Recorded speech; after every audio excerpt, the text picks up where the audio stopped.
Okay, so this chapter is about identifying your internal resources. So not externally, not talking about money or network and all those things, but more about things that you already have inside and how to apply them to acquire these external things. But it's mainly about focusing on things like the present, your instrumental goals, the hard and soft skills that you can develop, things like reputation, and how to protect these internal resources. As mentioned before, there will be some overlaps with previous chapters. Sorry in advance, but just so you know, repetition couldn't hurt as well. So first of all, the main gist of this chapter is becoming resourceful instead of focusing on resources only. I've mentioned this before, but becoming resourceful is focusing on the process itself and not so much on the outcome.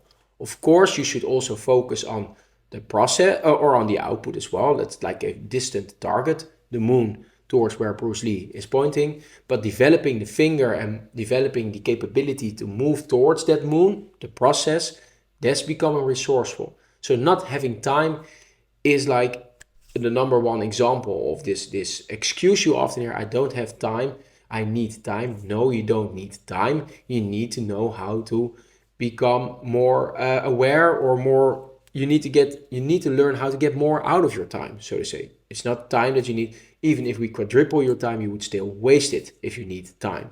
So that's the idea, how to learn the skill of time crafting, for example, instead of giving you more time. So that's about talking internal resources and becoming resourceful.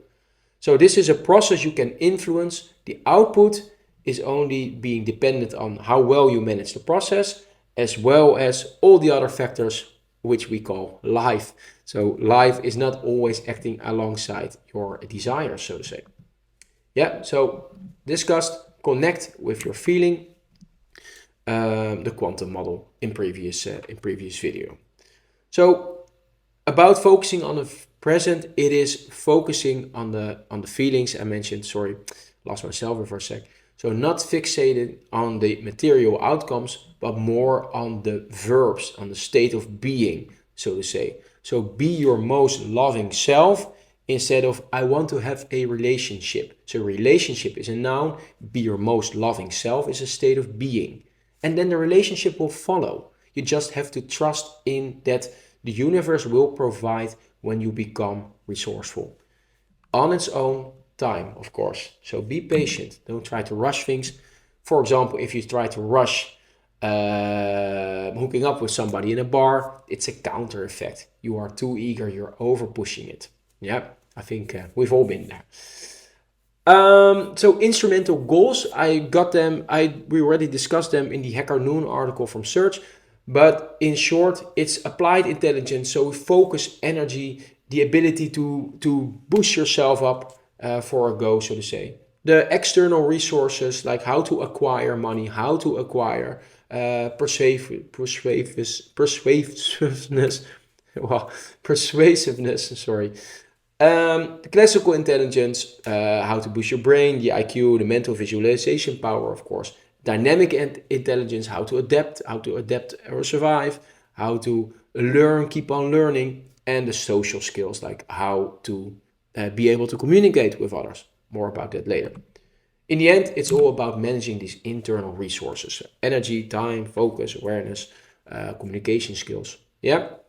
So I would suggest to prioritize the long-term stable goals like health and intelligence and soft skills, things that you would need no matter how the future looks like, or no matter what situation people are dropping you in, whether that's in Europe or America or Japan or Asia or whatever, like universal skills, so to say. And just because the world is adapting very fast, and these tools enable you to adapt with it. So this brings me to the realm of topic 3, hard and soft skills.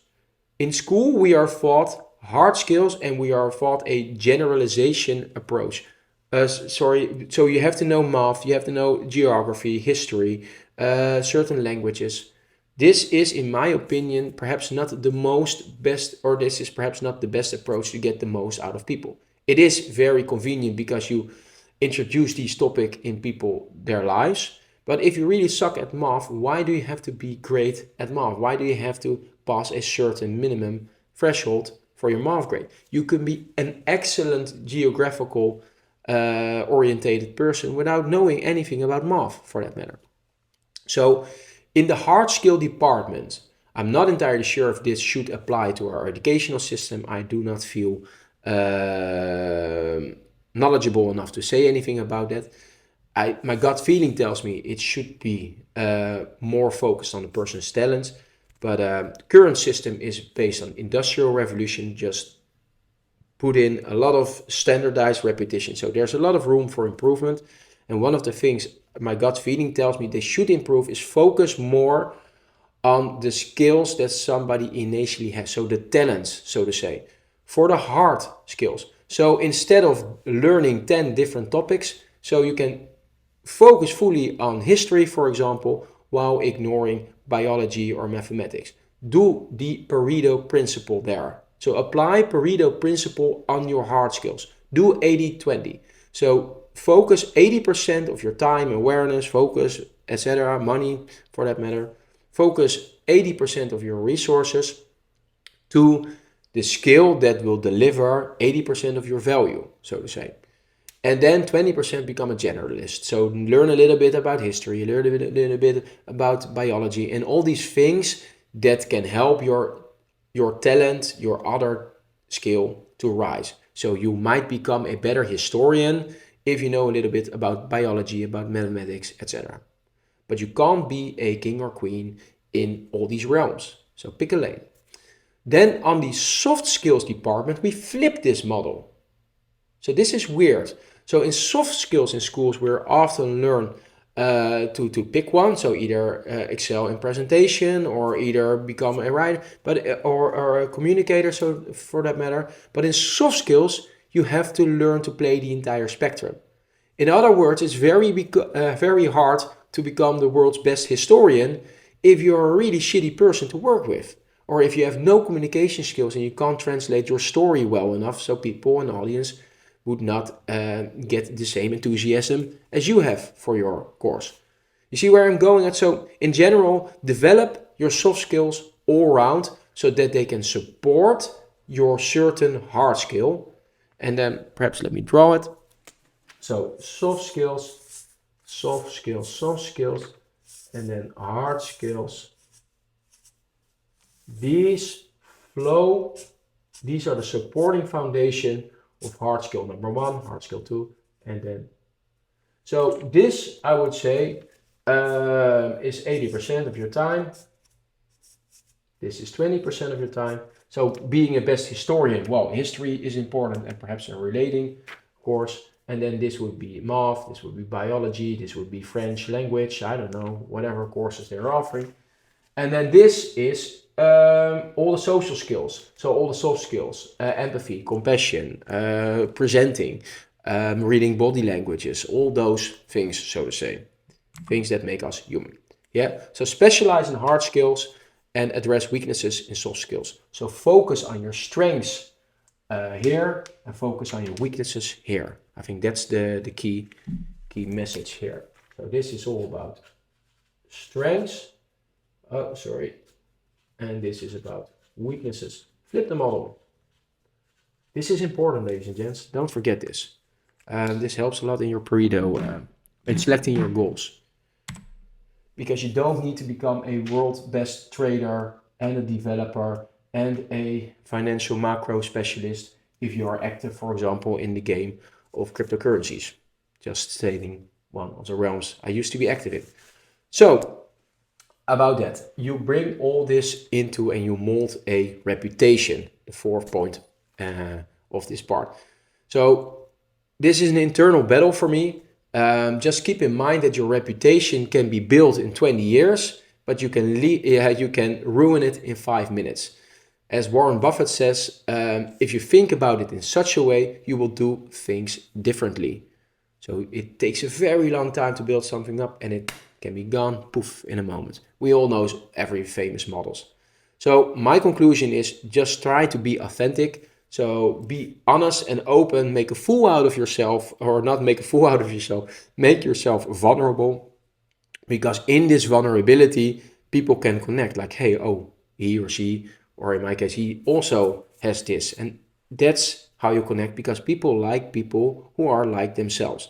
So if you show your human side of things, then it's easier to connect. You drop down your defenses, so somebody else who is copying your movement won't put up defense, but would also drop down defenses. And that's how you connect with your fellow beings. So that's the way how I approach reputation.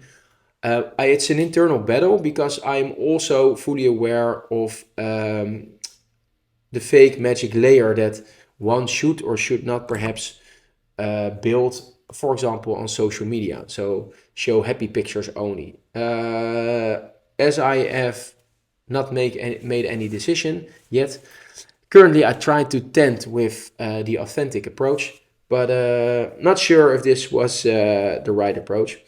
Also, a final remark in this department is do as I say, not as I do. Because during this clip, perhaps a fun fact, I typed in reputation on YouTube, and there are not a lot of infographic or informational videos about reputation and how to build it on YouTube. But I did find a lot about Taylor Swift. So I dove into the realm of the reputation of Taylor Swift. She even made an album about it. And then before I knew, I was reading things about Kanye West. And then, I don't know, some other celebrities jumped in. I think Pink, and some event where he made fun of Taylor Swift. And then I did the magical thing. I jumped into the magical realm of YouTube comments. And eventually I ended up finding fake videos of a guy fighting a bear. So that took me like 20 minutes on a spin around on reputation. However, what I did came up with in that period is that this is a good example of what you shouldn't do. Perhaps you should not tell people that you are reading YouTube comments in the Taylor Swift department. Perhaps you should, as I am a Swiftie nowadays. But some people use the approach to act and talk like they are in billboard mode. So do all the things that you do, every text that you write, act like if they are on a billboard on Times Square with your profile next to it. So like a Truman Show approach. Everybody is monitoring every action. This can be a very suffocating approach. On the other hand, it also makes you very aware of your actions. So something I discovered is that I tend to release in the wrong places. So I go on WhatsApp or on Discord and create havoc around 1 p.m. when I have a release moment. I get my phone, get some minor things done, and when I open WhatsApp, it's like I'm opening all these groups and making very weird remarks, stupid jokes that only I find funny in that particular moment in time, because later I read them like, perhaps not should have said that. But also it helps you become more aware of your actions. So this is the billboard mode. Also act like if a camera crew is following you, or for example, Dev himself is waiting alongside of you and monitoring your thoughts. Or perhaps even better, to become in your higher state, act like if the girl or the boy that you really like is watching all of your moves, or somebody else that you really look up to or want to connect to. So perhaps on the other hand, the other approach is also beneficial, perhaps mix them, but that's the out in the open. So just blur it out, be vulnerable, and tell people that you are watching, that you're a Swiftie, for example, as a 36-year-old guy. Nowadays, I am a Swiftie, yeah. No, not entirely, but somebody's converting me, and I love his enthusiasm. So I'll just go along with it. So one final remark about reputation, just as you don't judge yourself. So for example, I myself am very forgiving when I say weird things on WhatsApp, like, but I was in a release mode. So I made an excuse for my own behavior. Other people, or what people tend to do, is connect certain actions and stamp them to a certain character type. So don't judge people solely on one or two of these actions. It could also be a temporary state of being. So I might act like an asshole in a certain situation, but that doesn't mean that I am a shitty person. I was just being a shitty person in that particular moment of time. So when you reflect on yourself, like, no, I was tired, I hadn't eaten, and you give all these reasons why you were acting the way you were acting, do the other the same courtesy. The same rules apply for your fellow human beings as for you. So that might be create some empathetic or delude the illusion of reputation. Also realize, of course, reputation is a game of egos. It's a game of mind, and it's not so much about being transcendent and connecting with all the multiple different energies that they are surrounding you. It is a mental game. Also, however, it can be a fun game to play. I think if you stay true to yourself, open and authentic and honest, which is the most courageous way, honesty, very hard, very hard. Try to be honest with the people you love. It's a very difficult game, but honesty sticks the longest. And 80% honesty is not honesty. So 90%, not even 95, like honesty, be full honest. Be, however, also, you've got honesty, just blurting things out, but think about before you blurt things out. Perhaps just think about it twice, or be aware that you describe it, or be aware that it's your honesty or your reality. Doesn't mean that it's somebody else's. So if you dislike a dress, you can say that, okay, personally, I'm not in the mood of liking that dress, so say, or I don't like that dress right now, or I don't like that dress tomorrow, or ever, for that matter. But somebody else might have a different opinion. Okay? So how to protect your asset, part 5, and we will round this up. So first of all, don't gossip. Do not gossip and or avoid people that are gossiping, because they will be gossiping about you as well. And it is an important element of being social beings, but it's a lot of negativity, and people will keep that in mind, and it's a negativity bias towards you and your persona. Also, you are creating a lot of you're getting negative energy in. There is a woman on the schoolyard. Every single time I pass this woman on the schoolyard, I hear her speaking. She is talking negative about any situations. And of course, you only hear sentences, but every time, like, wow. So I'm really looking forward to engage with this person and just listen and see, like, okay, where is there some hurt? Where is this coming from? But perhaps not now. I'm also a bit staying away. But I'm fascinating about this. I always enjoy this process. Don't complain. Complaining is you reflect, do it internally, but don't complain out loud. Like, try to formulate things in a positive fashion and reshape your mind in a positive way. So avoid this gossip, avoid this complaining, and definitely avoid these excuses. Be honest to yourself as well. In my case, a little bit less on the arrogance. I tend to overestimate my own capabilities. Yes, my self-love is high. I'm my number one biggest fan. Or perhaps my kid. Nah, I think I'm a bigger fan of myself than my kids are of me. Especially, well, the youngest one. I still have hope for the youngest one. I haven't had any time to ruin him yet, so there's hope there. But in short, enjoy your weaknesses. And in my case, sometimes my arrogance pops up, and I think other 7 sins as well would probably be the case with you. But become aware of them. Complacency. So good is the enemy of growth. If you settle, you settle your energy as well. So it will be about surviving instead of thriving. Disbelief, we talked about reshaping your story, and so to say. Also, very important, avoid complexity.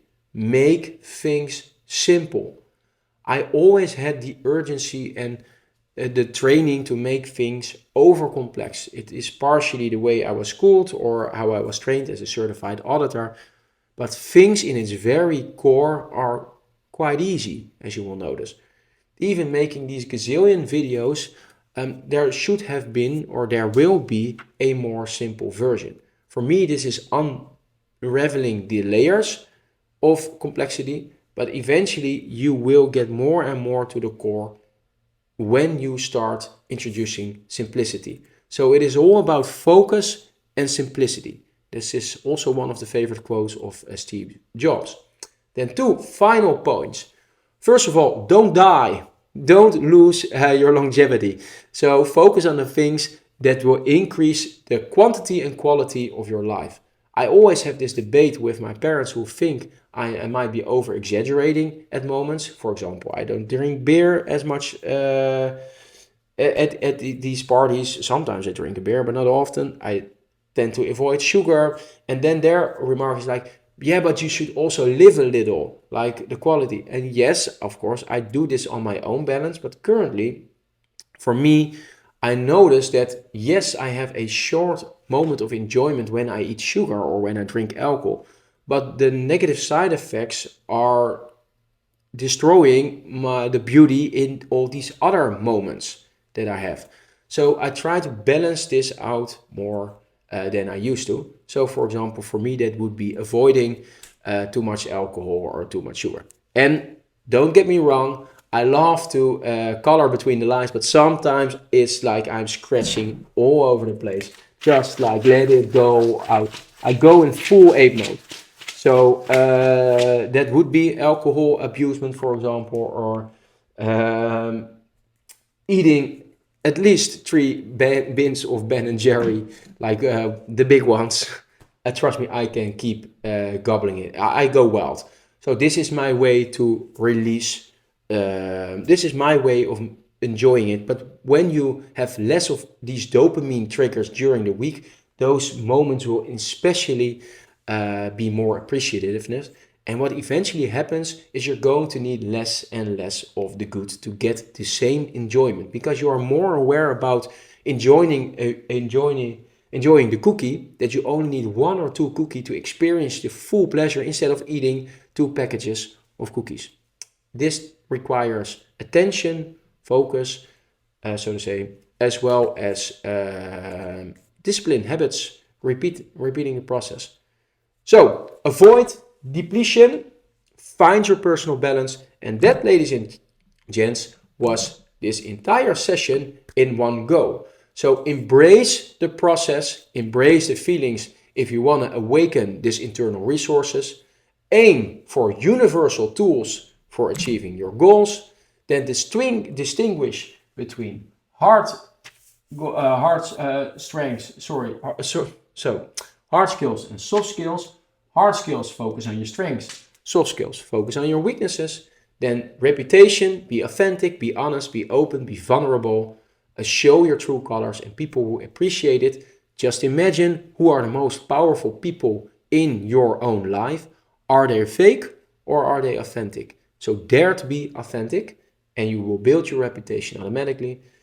Also be aware that you can drop a ball, you can drop 1,000 balls, and other people are dropping their balls as well. So be compassionate about it. Then finally, safeguarding it. Just don't die. Increase the quality and quantity of your life. And don't deplete your resources. Also, try to avoid negative things. And then you will do just fine for boosting your internal resources. No worries if this was general high-level overview. We will go way, way deeper on how to get energized exercises or how to retrain your body, how to reshape your mind, how the inner workings of all these beautiful things that we have called body, so to say. So we will get in depth. This is just so a general introduction of becoming more aware, tied to the goals, the sort of a recap of your internal resources that you're going to use in the life design that you want. So I will see you in the next part, which is about models and frameworks. And then after that, we're going to dive deep into deep work.